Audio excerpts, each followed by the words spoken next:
Lecture du livre de la Genèse. Abraham était extrêmement riche, en troupeaux, en argent et en or. Lot, qui accompagnait Abraham, avait également du petit et du gros bétail, et son propre campement. Le pays ne leur permettait pas d'habiter ensemble, car leurs biens étaient trop considérables pour qu'ils puissent habiter ensemble. Il y eut des disputes entre les bergers d'Abraham et ceux de Lot. Les Cananéens et les Périzites habitaient aussi le pays.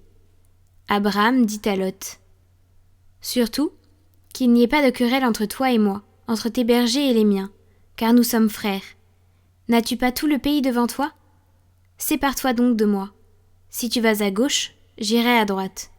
Et si tu vas à droite, j'irai à gauche. » Lot leva les yeux, et il vit que toute la région du Jourdain était bien irriguée.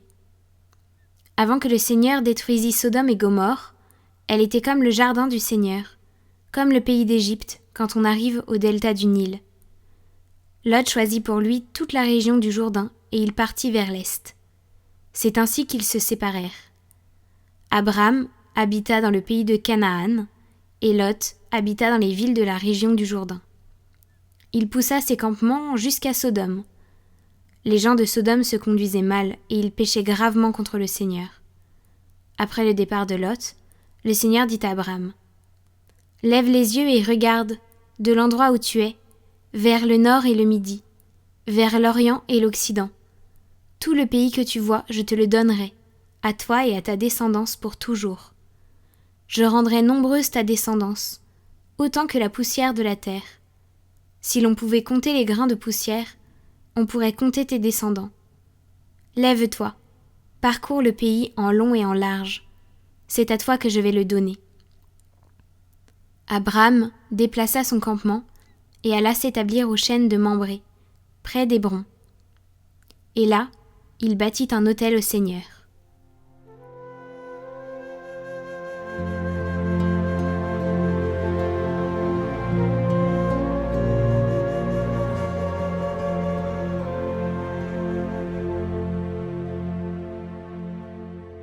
Seigneur, qui séjournera sous ta tente ? Celui qui se conduit parfaitement, qui agit avec justice et dit la vérité selon son cœur. Il met un frein à sa langue. Il ne fait pas de tort à son frère et n'outrage pas son prochain.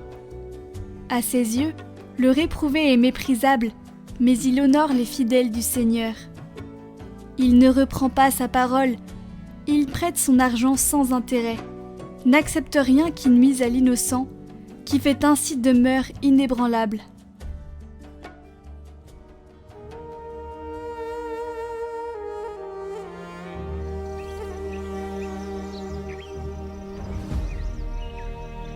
Évangile de Jésus-Christ selon saint Matthieu.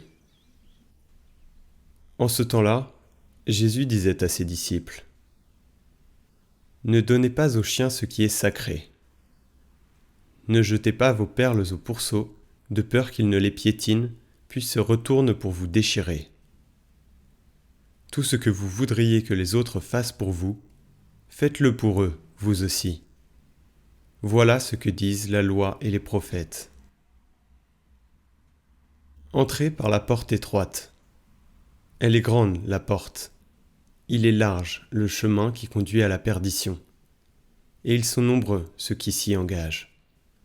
Mais elle est étroite, la porte. Il est resserré, le chemin qui conduit à la vie. Et ils sont peu nombreux, ceux qui le trouvent.